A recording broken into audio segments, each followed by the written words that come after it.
The internet was never guaranteed to exist. One canceled project could have changed everything. There are still computers, but they never link up. No web, no email, no search bar. Every machine stays isolated. Think about that for a second. A laptop can sit on a desk in 2026 and still feel like a typewriter with a screen. It can store data. It can run code. It cannot reach another computer unless a person moves the file by hand. That one missing connection breaks daily life. Banks move money on paper and couriers. Students walk into libraries for research. News crawls through newspapers, radio, and TV. If you want a file, you mail it. If you want a map, you unfold one. And the crazy part? The world still keeps going. Computers get faster. Phones still exist. Companies still grow. Children grow up without social media. Students visit libraries instead of search engines. Banks still use paper records. Companies send documents by courier.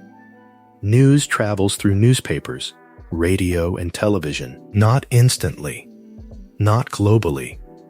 The world moves slower. In our history, the internet became the greatest communication system ever created. It connected more than 5 billion people, changed education, business, medicine, entertainment, science, politics, and everyday life. But tonight, we open another hidden archive. A world where humanity never connected. A world that looks familiar, yet feels completely different. Would people be happier? Would society be safer? Or would civilization be decades behind the one we know today, and a lot more patient? So the real question is this: did the internet make us smarter, or did it make distance disappear? Because once you see how thin that line was, every swipe, search, and message starts to feel strange. Your phone has no apps because the internet was never invented. It is January 2nd, 2026. And Berlin looks exactly the same. But your office runs entirely on paper. A lawyer finishes a 120-page contract. He does not click send. Instead, he prints the document. He slides it into a thick envelope. He calls a courier service. The document will arrive tomorrow. If the weather is good, if traffic is light, a woman enters her local bank. She wants to transfer money to her brother in another country. The clerk hands her 3 paper forms. The transfer will take several business days. She cannot check her balance on her phone because there are no banking apps, no online accounts, no digital wallets. Cash still rules everyday life. A student begins research for his thesis. He cannot open Google. He cannot search Wikipedia. Instead, he walks between endless bookshelves, shelf after shelf, book after book. Hours pass. Finding information requires patience. Knowledge exists, but it moves at the speed of paper. At the hospital, a doctor finishes examining a patient.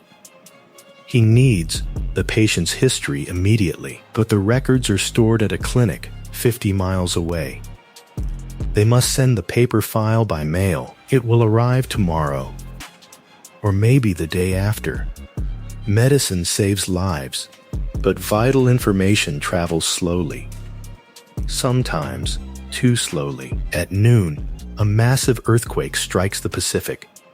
Nobody learns about it instantly. There are no social media alerts, no push notifications. Radio hosts read wire reports. Television stations interrupt their regular broadcasts with live anchors. Tomorrow morning, newspapers will print the full story. We still share news. We do not share it instantly. People wait for the morning paper to arrive on their doorstep. Later, A father searches for a birthday gift for his daughter. He cannot order it online. He drives to a store across town. They are sold out. He drives to another, then a third. Shopping requires time, patience, and luck. He must pay with paper cash from his wallet. By evening, a family prepares for a road trip. They spread a massive paper map across the kitchen table. The father traces their route with a lead pencil. If they get lost, they will pull over and ask a stranger. There is no digital voice telling them to turn left in 300 meters. Road trips become adventures again. The school bell rings. Students leave their classrooms. Nobody looks down at a smartphone. They ride bicycles. They play football in the street. They talk face to face. Arguments end before sunset because there are no online comment sections. In a high-rise office, a businessman waits beside a fax machine. His company's future depends on one document. The machine hums and slowly prints a page. He smiles. The deal is done. Decades ago, people saw the fax machine as a miracle. In this version of 2026, it still is. Night falls, and the city goes quiet. Families gather around televisions. Children finish homework. Parents read newspapers. The telephone rings. Someone answers. Voices travel through wires. But photographs, documents, music, ideas remain trapped inside physical objects. The world still communicates, just not at the speed of light. And almost nobody realizes how different life could have been if one forgotten project had connected the entire planet. In the 1960s, a Soviet scientist named Viktor Glushkov designed a project called OGES.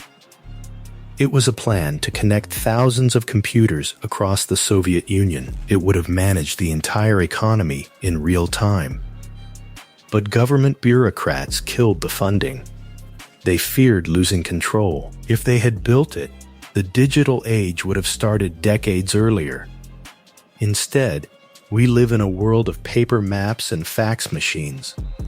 Maybe we lost speed, but perhaps we found a deeper connection. The microchip did not create our modern world. We look at the supercomputers of 1995 and assume that was the spark. But it wasn't. In an alternate timeline, the digital revolution stalled. Computers got smaller, faster, and cheaper. Every home had one. Every office desk had one. But they were silent. They were islands. Think of computers back then like millions of hyper-intelligent brains kept in jars across the globe. They could think at light speed, but they had no mouths. They could not speak to each other. Without a connection, the entire landscape of human progress froze in place. Take California in 1998. Two graduate students wanted to build a system to organize all human knowledge. They called it Google, but there was no web to crawl, no millions of public pages, no links. The project died inside a computer science lab. In Seattle, a young programmer wanted to sell books online. Investors laughed. They asked how anyone could buy a book without walking into a physical shop. Without the web, his garage business collapsed before selling a single paperback. Amazon was never created. Shopping malls kept expanding. Downtown retail stayed exactly the same. Entertainment stayed locked in physical plastic. Hollywood studios ruled because they controlled the trucks that shipped tapes. Friday night meant driving to a Blockbuster store. You stood in line to rent a movie on a plastic tape. There was no streaming, no Netflix. If you recorded a song in your bedroom, you could not upload it. You had to copy it onto a cassette. You had to mail it to a record label executive. You waited for a radio DJ to play it. Most musicians were never heard. Talent remained trapped by geography. Without a network, a teenager with a laptop could not launch a software startup. To build a business, you needed office space. You needed physical manufacturing plants. You needed distributors and retail shelf space. The barrier to entry was too high. Brilliant software sat on floppy disks in bedroom drawers. Knowledge stayed locked behind stone walls. If you wanted to read a rare manuscript, you had to travel. One historian in Berlin spent 3 months saving money to fly to London, all to read a single piece of paper in an archive. Today, that document is a 2-second download. Back then, it was a major life event. In classrooms, the world was slow. A teacher asked her class about an election in Japan. No one knew the answer, not because they did not care, but because the international newspapers had not arrived at the local post office yet. News traveled at the speed of paper. Families were split by distance and cost. A father in Sydney called his daughter in Munich. They spoke on a copper telephone line. The cost was $3 a minute. They kept a timer on the kitchen table. At exactly 15 minutes, they hung up. There were no video calls, no instant photos to see each other. They looked at physical prints in a paper album. Entire modern careers simply vanished. No app developers, no cloud engineers, no digital creators. Millions of lives took different paths because the infrastructure did not exist to support them. Even artificial intelligence stopped growing. AI did not stall because we lacked smart algorithms. It stalled because algorithms need data to learn. Without billions of connected devices feeding information into massive shared databases, AI remained a toy. It was restricted to laboratory tests. Its progress was measured in decades, not months. We focus so much on the devices in our pockets. We praise the screen, the processor, the camera. But the device is not the miracle. The miracle is the invisible thread connecting your screen to 3 billion others.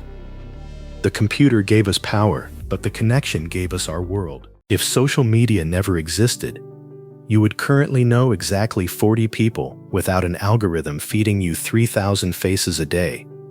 Your social circle shrinks to the physical limits of your neighborhood. It is 2010. A teenager wakes up. He does not reach for a glowing screen. There are no notifications, no unread messages, no viral trends. Instead, his hand finds a newspaper. Ink smudges his thumb. Breakfast tables look different. Families talk, not because they are making an effort to bond, but because there is nothing else competing for their eyes. The television plays quietly. The coffee gets cold, conversations finish. Imagine planning a birthday party. No group chats, no online events.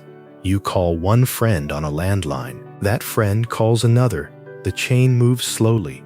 It takes 5 hours to organize a Saturday hangout, but when people say they will show up, they do. Flaking is too difficult to coordinate. Think of your attention like a physical bucket of water. In our world, that bucket has 1 billion tiny holes poked in it, dripping constantly in this alternate timeline. The bucket has no holes, the water stays put, but you only get to pour it on what is right in front of you. Take vacation photos.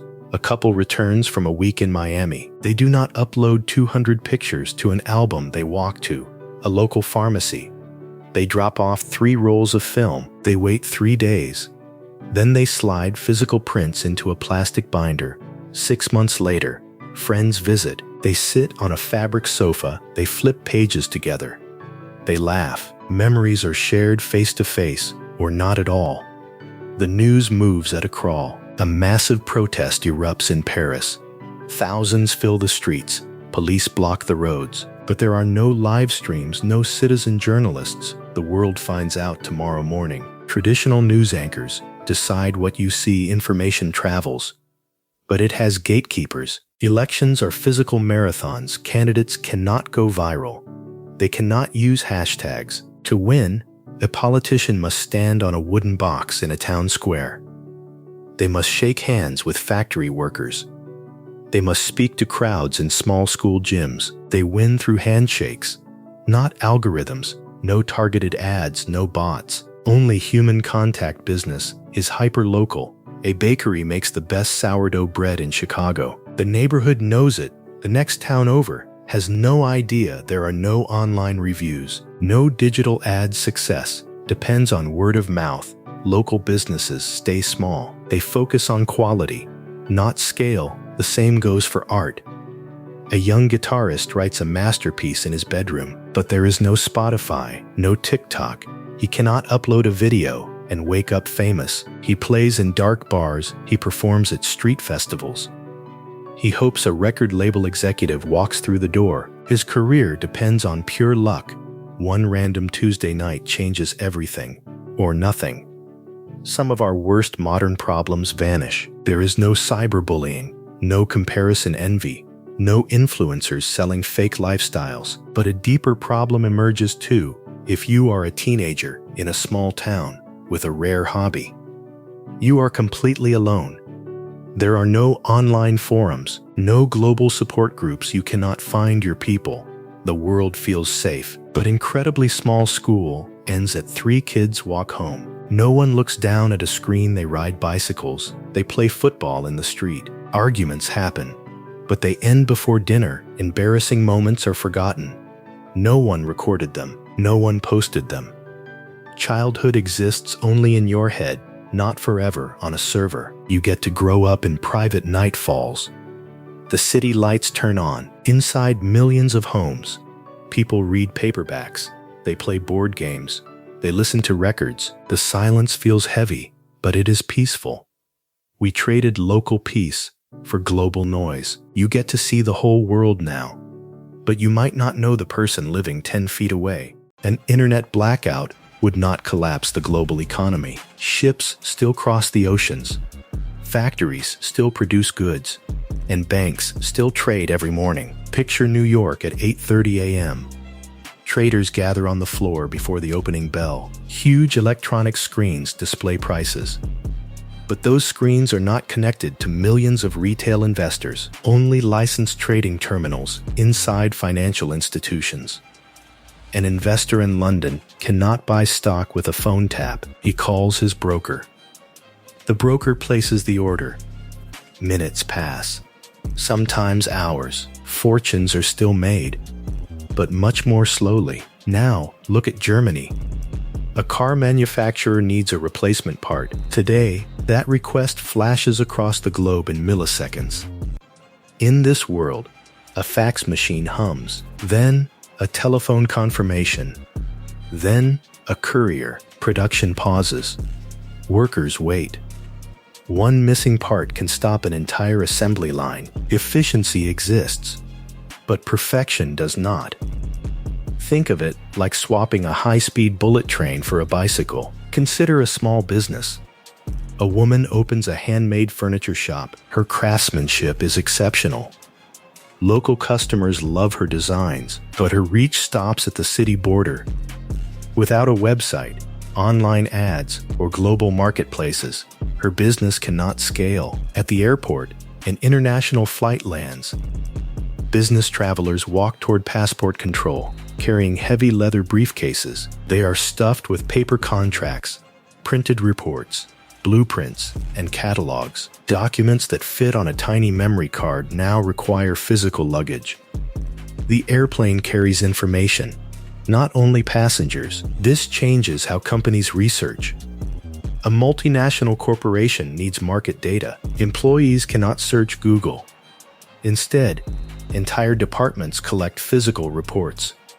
They print statistics. They study paper archives. Information becomes one of the most valuable assets on Earth, because obtaining it takes weeks, not seconds. Science slows down too. A researcher in Tokyo makes a massive medical breakthrough. Today, scientists across the globe read her paper within hours. In this world, her study must be printed, peer-reviewed by mail, published in a physical journal, shipped across oceans. Months pass before another laboratory can build on her work. Knowledge still advances, but it travels at the speed of transportation. Software developers face a wall. A brilliant inventor builds a new operating system. He dreams of changing the world, but his software must be copied onto physical disks, packaged in cardboard, shipped in trucks, sold on shelves, installed manually by a technician. Updates require new disks, new shipments, and more waiting. Innovation survives. Momentum dies. The job market reshuffles completely. Millions of modern careers vanish. No web designers, no social media managers, no digital marketers, no app developers, no cloud engineers, no cybersecurity analysts. At the same time, millions of other jobs still flourish. Travel agents, mail carriers, print publishers, video rental stores, photo laboratories, telephone operators. Technology changes, but differently. When executives from 4 continents need to make one decision, there is no Zoom, no video conference. They board airplanes. Days later, they sit around a physical wooden table. The meeting lasts 3 hours. The travel lasted 3 days. Business moves, just not instantly. Without the internet, the economy remains stable. Local businesses stay strong. Communities depend more on one another, but globalization never accelerates. Ideas spread slower. Opportunities spread slower. The world still grows richer, only not as quickly. Sometimes, progress is measured not only by what exists, but by how fast it can be shared. Progress is not measured by what exists.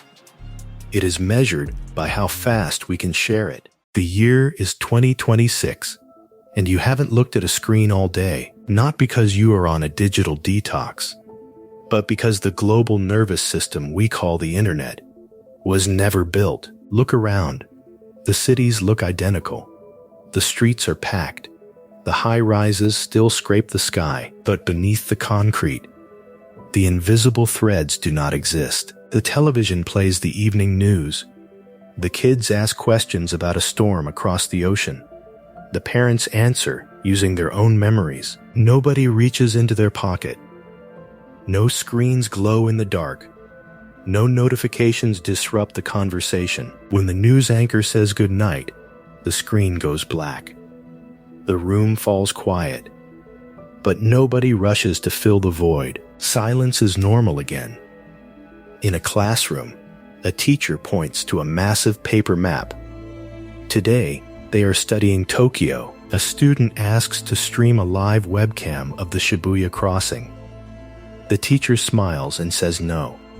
They have to imagine it. Curiosity still exists, but imagination works harder.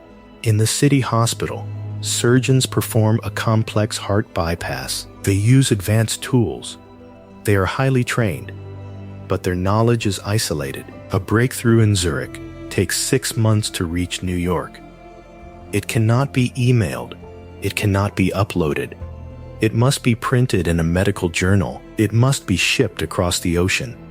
Doctors must read it, debate it, and write letters to the authors. Yes, lives are saved every day, but progress moves at the speed of paper. Sometimes, patients wait months for a treatment that was already discovered on another continent. They do not have GPS coordinates. They do not have social media check-ins. There are no digital footprints to trace. Instead, they rely on witnesses. They knock on doors. They look at physical fingerprints. They file paper records in metal cabinets. Justice still works. It is steady. It is thorough. But every single investigation takes weeks instead of seconds. Without the network, we are a body with no nerves. The heart beats, the lungs breathe, the liver filters, but they cannot coordinate a single breath. Because of this, the library is the engine room of society.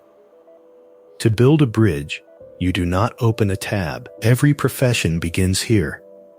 Knowledge lives inside buildings, not inside a network. Librarians become the guardians of humanity's memory. Space exploration never stops. Satellites orbit Earth. Astronauts live in space stations. But international cooperation moves slowly. Large engineering projects require years of meetings, planning, travel, documents. The dream of reaching Mars still exists, but it remains further away.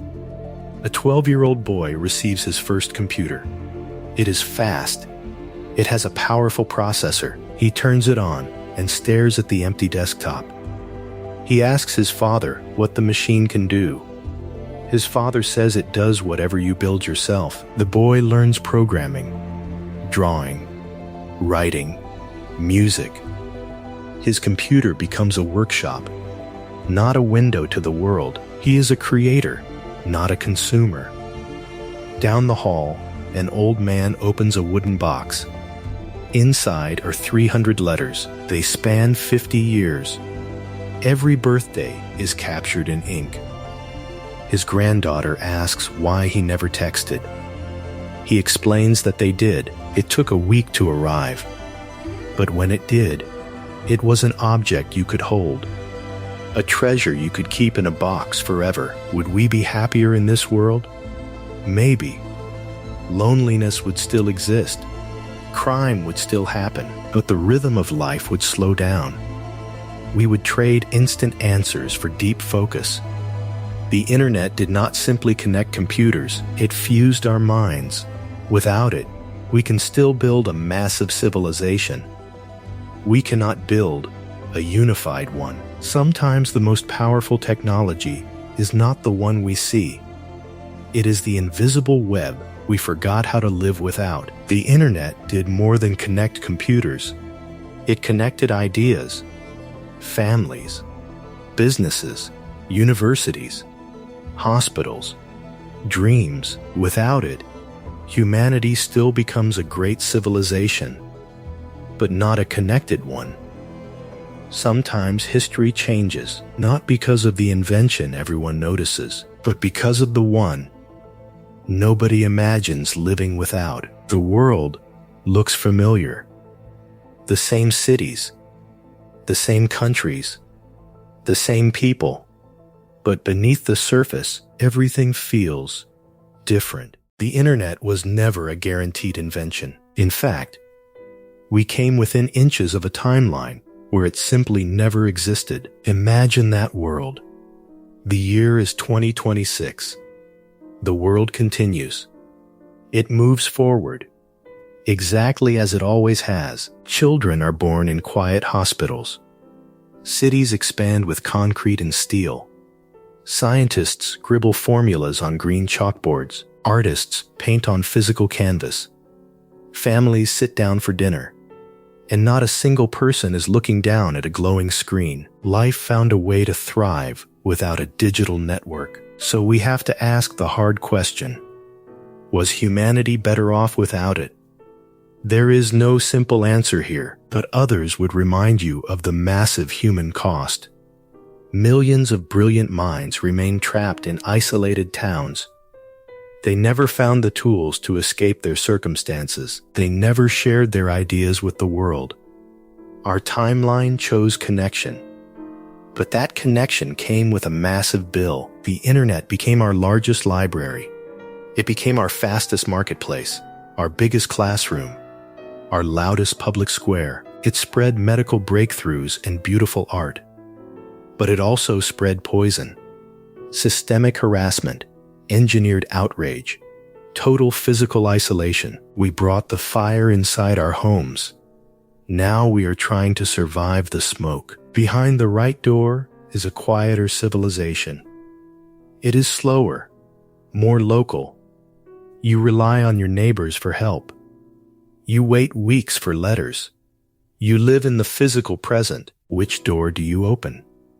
There is no right choice, because history made the decision for us decades ago. He pulls a heavy leather encyclopedia off the shelf. He blows the dust off the cover. He flips through paper pages to find his answer. Both kids want the exact same thing. They want to learn. Only their path is different. One path takes a click, the other takes a walk. We think technology changed what we can do, but it did something far deeper. It changed who we can reach. Now, think about how fragile this all is. Every major turning point in history sits on a razor-thin edge. Inside the hidden archives of time, this alternate timeline is put away. The heavy folder lies on a wooden table. The golden letters read, "The world that never connected." A red stamp lands on the cover, "Alternate history." The folder is slid back onto a dark shelf. It sits right next to other folders. Apollo 11, Chernobyl, the Titanic. The lights in the archive go out, one by one, because history only tells us what happened. Alternate history reminds us how easily it could have been different. Every connected world begins with a single connection, but what if we made a different turn even earlier? Let us go back, way back. The year is 1962. A massive metal rocket stands on a launch pad. The engines are cold, but the tension is boiling. The countdown begins. 10, 9, 8. We are at the edge of the Cuban Missile Crisis. What if the diplomatic cables failed? What if those 13 days in October ended in fire? Our next archive opens soon, and the world we find there might not have survived at all. The emblem slowly fades. Fade to black.